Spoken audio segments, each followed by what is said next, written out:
Let's go to page 350 and let's start with number 547. Okay, number 547 is a train.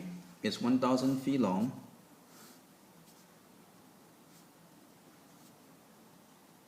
And it's going east at 20 miles per hour. On the parallel track going west is another train going at 40 miles per hour.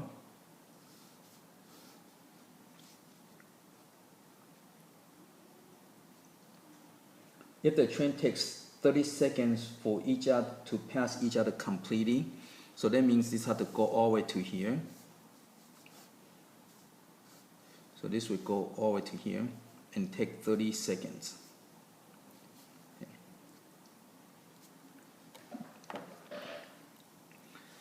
Okay.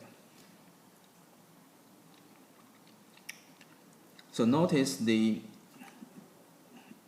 if you use this as your marker, so that this mark will be right over here. So the time of 30 seconds, the train will travel the length of two trains. Okay, so that's going to use the formula. So R times time equal to distance. So the rate, since this is going at 20 and this is going at 40, okay. So the relative speed would be 60 miles per hour. And the time is 30 seconds. Okay, and now we need to go and do all the conversions. So first, let's go and convert the hour. So 1 hour, right? You want to cancel, so put 1 hour here would be equal to 3,600 seconds. So that would cancel these things out. Okay, and then the miles, there would be 1 mile would be equal to 5,280 feet. Okay, and this will equal to the distance. Okay, so go and work it out. So you're going to get D equal to 2,640 feet. Okay. So that is from here to here, but 1,000 feet is for the other train. Okay. So the length of the second train would be 2,640 minus 1,000. And so the length of the second train would be 1,640 feet. Okay. Let's go to the next one. Okay, so it says if x over y is equal to 4y over x is equal to z, then find all the possible value of z. Okay. So first, let's go and separate this into three equations. So you got x over y equal to 4y over x, then you got 4y over x equal to z, and then you got x over y equal to z. Okay, and so you're looking for the z. Okay, we can put this underneath here and we can multiply. So x over y equal to z, and multiply this together. So when you multiply, you're going to get 4xy over xy equal to z squared. So again, this multiply this, you get that. This multiply, you get that. And the xy cancel out, so you got z squared equal to 4. So you take the square root, so z equal to plus or minus 2.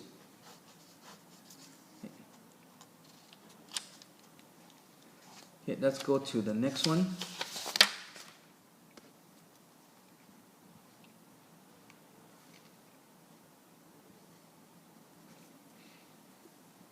Okay, 549, it says if x plus y equal to 7 and x squared minus y squared equal to 21, you're looking for 2x plus 3y.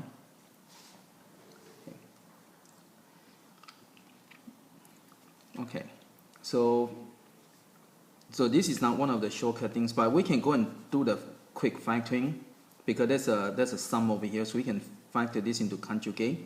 So you got x plus y, x minus y equal to 21. Substitute this into here. So 7 times x minus y equal to 21. So x minus y equal to 3. Once you find x minus y equal to 3, okay, you can go and put this underneath. Okay, so move this up here. So x minus y equal to 3. And when you add, you get 2x equal to 10. So x equal to 5. And then y will equal to 2. Right? So you can use this one here. So once you find x and the y, you can substitute to here. So 2 times 5 plus 3 times 2 will equal to 10 plus 6, so equal to 16.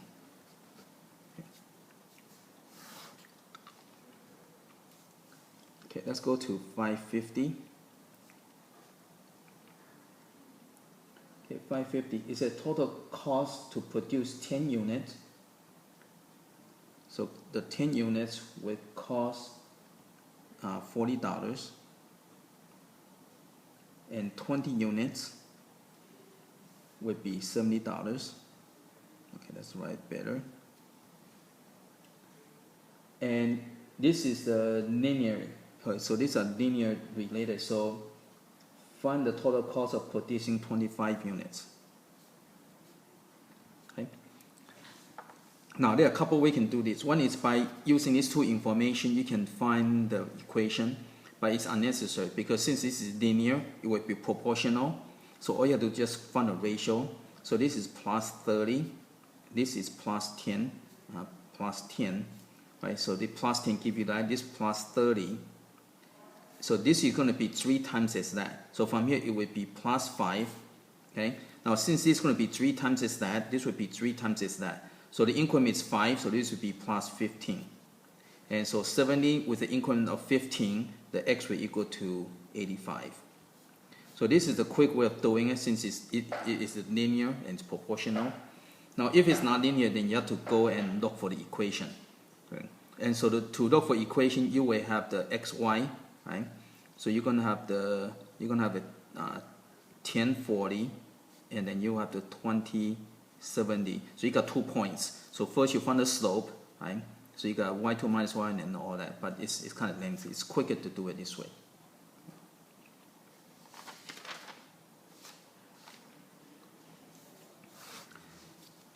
And let's go to next one, 551.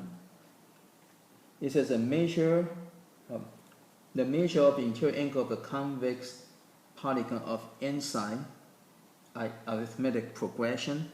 So, and the common difference is 5. So that means you have the first angle is x, and you got x plus 5, x plus 10, and and the last one is 160.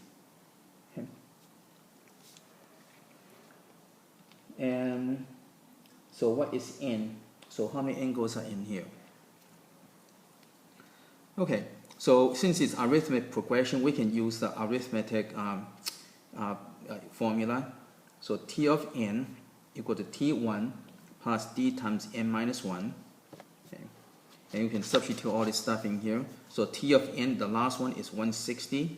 T of 1 is x. And D is 5. Okay. And then you got n minus 1. Okay, so just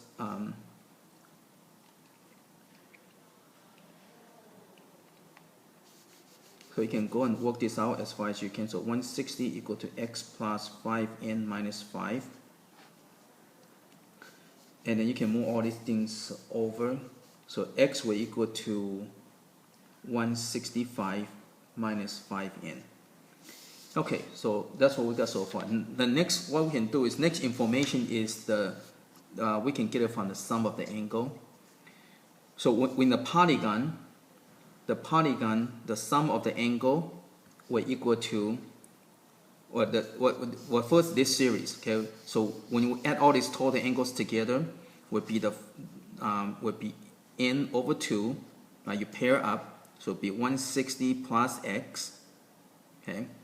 And then you times by number of pairs. So this will give you the total of angles inside, but this is also equal to n minus 2 times 180. Okay, so n minus 2 will give you a number of triangles, and then so basically what you do is you have a polygon, you divide into triangles. Okay, So n minus 2 will give you a number of triangles, and each triangle will be 180 degrees. So again, these are two different ways of finding the sum of the interior angles.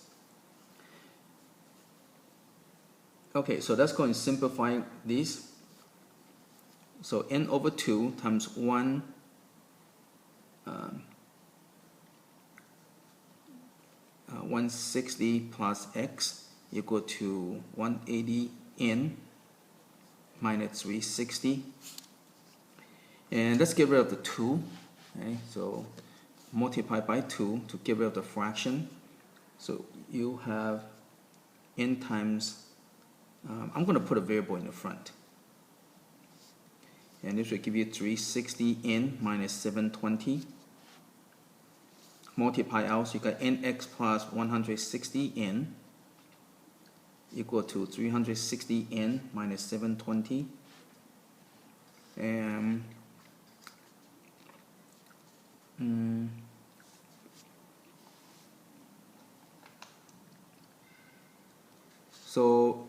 okay, so we can substitute x into here. So let's substitute x into here so we can solve for n. So n times x is 165 minus 5n plus 160n equal to 360n minus 720. So now you can go and work it out. So 165n minus 5n squared plus 160n equal to 360n minus 720. And go ahead and simplify things a little bit. So you got negative 5n squared. That takes care of this one.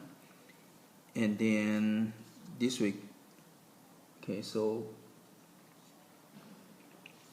move things around so you get minus 35n plus 720 equal to 0. So move this over here, that's how I get that. 360, so minus 360 from here, I get this. Okay, and to lower the number, I'm going to divide by negative 5. So I get n squared plus 7n minus 144 equal to 0. Okay, so let's continue with the next page. So n squared plus 7n minus 144 equal to 0. Okay, so we can get rid of that. And let's go and do the factoring. So master product 7 and negative 144. Okay, so you can have 1, negative 144, 2, negative 72, 3, negative 48. And when you get 4, this is twice as that, so this will be half that, so it will be negative 36. 5 cannot, 6, so this is twice as that, so this will be half of that. 7, 8, this is twice as that, so this will be half of that, so it will be minus 18.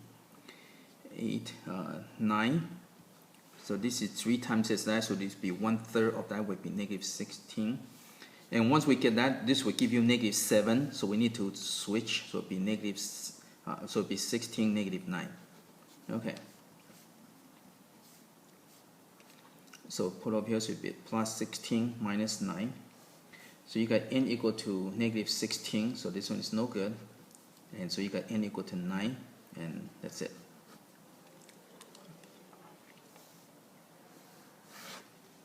Okay, let's go to the next one. Okay, 552. It says how many positive integers less than 10 million have exactly 77 divisors. Okay, so you need to get these 7 divisors. Okay, so 77 divisor, name means exponent. Okay, so 77, right? You can break into 1 times 77 or 7 times 11. Okay, so the device, so again break into that. So from here, your exponent will be 1 less than that. So you're looking at the exponent of equal to the 0 or 76. Okay. and this one your exponent would be equal to 6 and 10. Okay, so we can try this one over here. So you're going to get, if you try 2 to the 76 power, okay, this is going to be way bigger than that, so this is no good.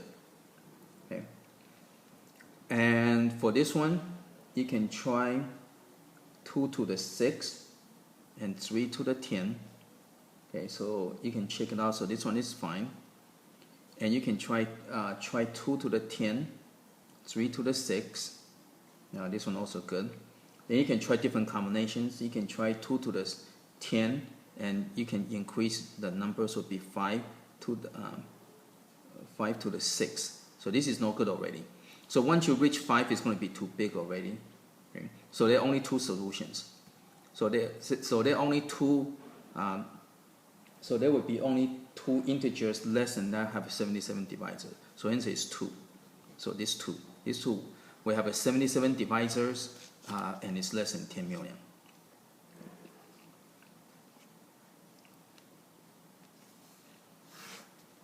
Okay, let's go to the next one. It says from a two-digit